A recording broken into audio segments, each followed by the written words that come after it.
Hello friends, welcome back to my channel Shatabdi screen life. आज मैं आपके साथ बहुत ही सुंदर एक फ्लावरिंग प्लांट के बारे में शेयर करूंगी जिसका नाम है स्टॉक प्लांट। ये बेसिकली विंटर स्पेशल प्लांट होते हैं। जिस एरिया में ठंडक होते हैं, नैनीताल, शिमला, मनाली, उस एरिया में ये पूरे साल आपके साथ रहेगा। लेकिन ये दिल्ली एनसीआर जहाँ पर गर्म ज़्यादा पड़ते हैं, पंजाब, राजस्थान, उस एरिया में ये प्लांट मार्च तक रहते हैं। बट इसके जो शीट्स है, कटिंग्स वगैरह है, उसको आप सेव करके रखो तो नेक्स्ट विंटर में भी आप इस प्लांट का जो फ्लावरिंग है इसका आनंद आप ले सकते हो। ये स्टॉक प्लांट बहुत सारी कलर में आते हैं। ये मेरे पास पिंक है, डार्क पिंक है, पर्पल है, बहुत सारे कलर, रेड, वाइट, ऐसे कलर में आते हैं। और ये प्लांट्स के फ्लावर डबल पेटल में भी आते हैं, सिंगल पेटल में भी आते हैं। तो मेरे पास ये डबल पेटल का है और सिंगल पेटल का प्लांट्स का जो केयर और डबल पेटल्स का प्लांट्स के केयर सेम ही होते हैं। तो मैं आज इसके केयर के बारे में इस वीडियो में शेयर करूँगी, तो लास्ट तक बने रहिए। तो पहले मैं इसके सनलाइट के बारे में बोलती हूँ। ये जो स्टॉक प्लांट होते हैं ये फ्लावरिंग प्लांट होते हैं, इसलिए इसके लिए 3-4 घंटे की कम से कम धूप तो इसको चाहिए होते हैं। आप इसको मॉर्निंग के जो 3-4 घंटे सनलाइट होते हैं ये लगा दो तो ये बहुत अच्छे से फ्लावरिंग करेगा। बट अब पूरे दिन की जो तेज़ धूप होते हैं उसमें ये प्लांट को मत रखना, क्योंकि ये प्लांट इस धूप में रखने से क्या होते हैं, इसका जो फ्लावर होते हैं ना ये मुरझा जाते हैं, लीव्स भी ख़राब हो जाते हैं। इसलिए आप सुबह की 3-4 घंटे की धूप लगा देना, यही इसके लिए काफ़ी होते हैं। अब बोलती हूँ इसके वाटरिंग के बारे में। ये मॉइस्चर लविंग प्लांट होते हैं, इसलिए जब भी आप इसमें वाटरिंग करोगे आप इसके सॉइल चेक करके फिर आप वाटरिंग करना। आप इसको ड्राई भी मत रखना और सॉगी हुई सॉइल में भी मत रखना। जब भी आप इसमें वाटरिंग करोगे सॉइल को चेक करके फिर वाटरिंग करना। और जब भी वाटरिंग करोगे देखना नीचे से ये वाटर ड्रेन हो जाए। बस इतना सा ही वाटरिंग का केयर होते हैं। अब बोलती हूँ इसके सॉइल मिक्स के बारे में। सॉइल मिक्स प्लांट्स के लिए बहुत ही महत्वपूर्ण होते हैं, क्योंकि सॉइल मिक्स अच्छा ना हो तो प्लांट्स खराब हो जाते हैं, फ्लावरिंग और फ्रूटिंग कुछ भी अच्छा नहीं होते। इसलिए जब भी आप इसका सॉइल मिक्स बनाओगे, इसका सॉइल मिक्स में आप एक हिस्सा गार्डन सॉइल, एक हिस्सा रिवर सैंड, एक हिस्सा इसमें आप कंपोस्ट डाल देना और थोड़ी सी इसमें आप जो बोन मिल होते हैं, बोन मिल, नीम खली, फंगीसाइड, वो थोड़ी सी डाल देना। इससे बहुत अच्छे से ये प्लांट बढ़ेगा और फ्लावरिंग करेगा। ये मॉइस्चर लविंग है, इसलिए आप इसमें थोड़ी सी कोकोपीट भी डाल सकते हो। कोकोपीट डालने से मॉइस्चर रिटर्न करके रखते हैं और प्लांट्स भी आराम से रह जाते हैं इस वाले सॉइल में। अब बोलती हूँ इसके फर्टिलाइज़र के बारे में।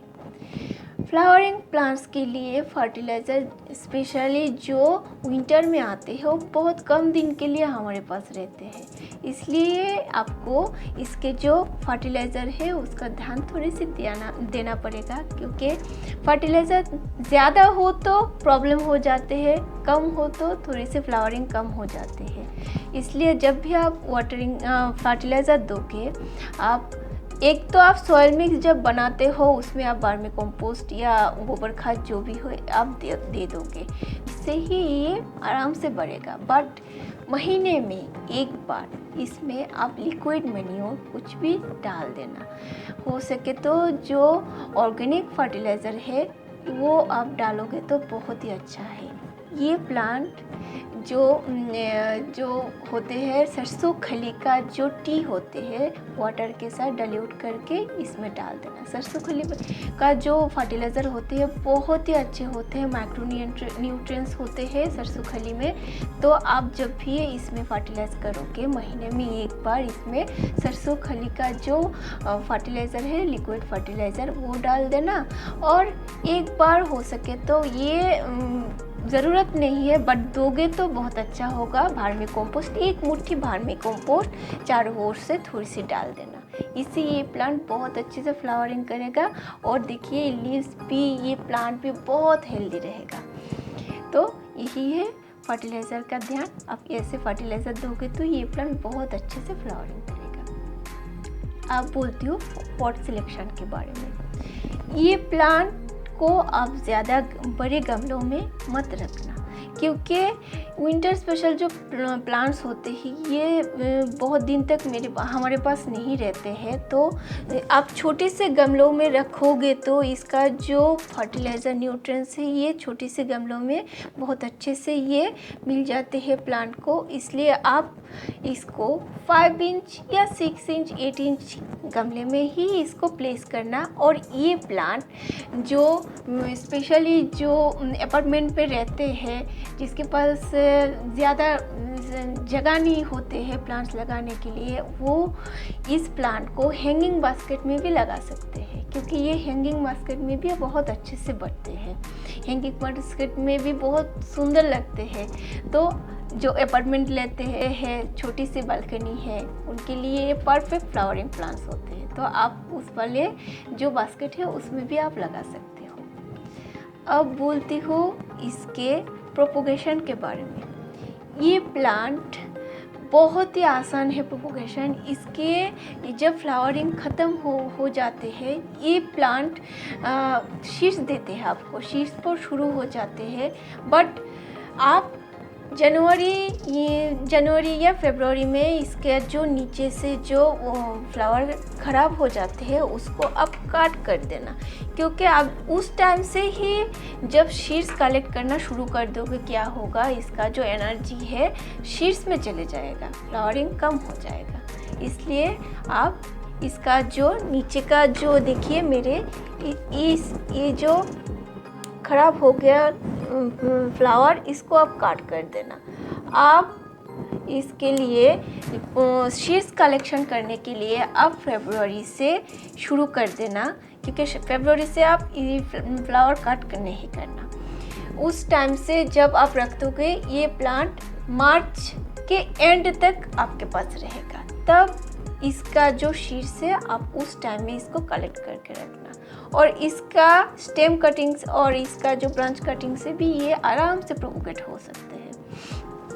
आप इसका जो शीड्स है अक्टूबर में लगाना, ठीक है। अक्टूबर में लगाओगे, अक्टूबर में इसका शीड्स आप वेल ड्रेन जो सॉइल होते हैं उसमें आप इसको प्लेस कर देना।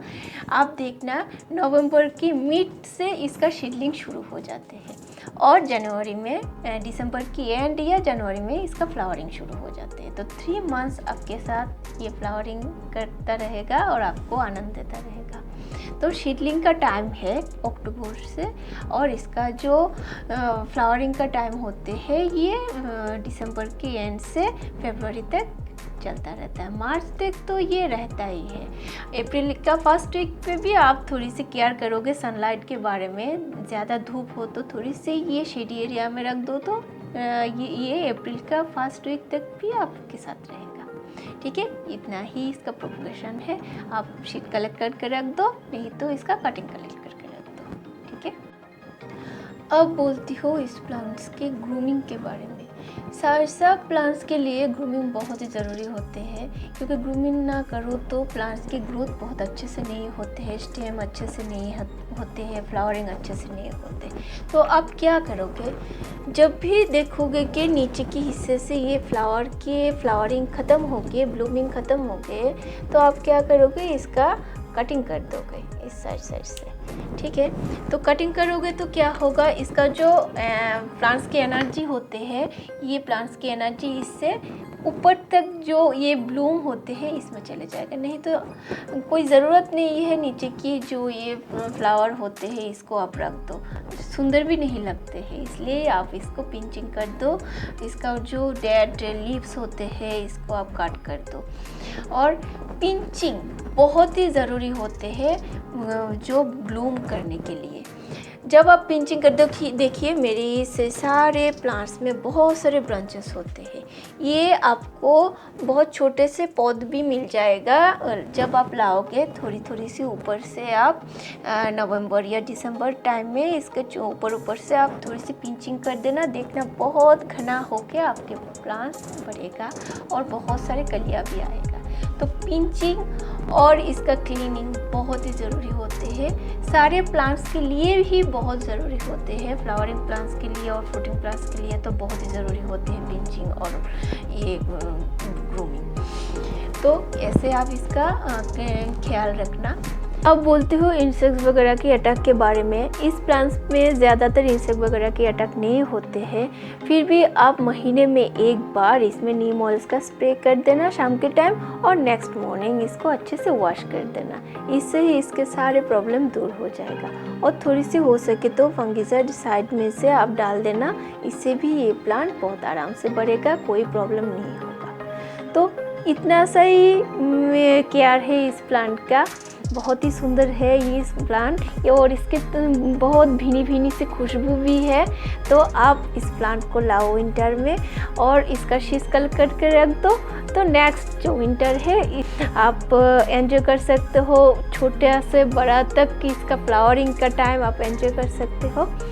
तो कैसा लगा ये वीडियो बताना ज़रूर, और अच्छा लगे तो लाइक कमेंट सब्सक्राइब कर देना। Thank you, bye, take care, happy gardening.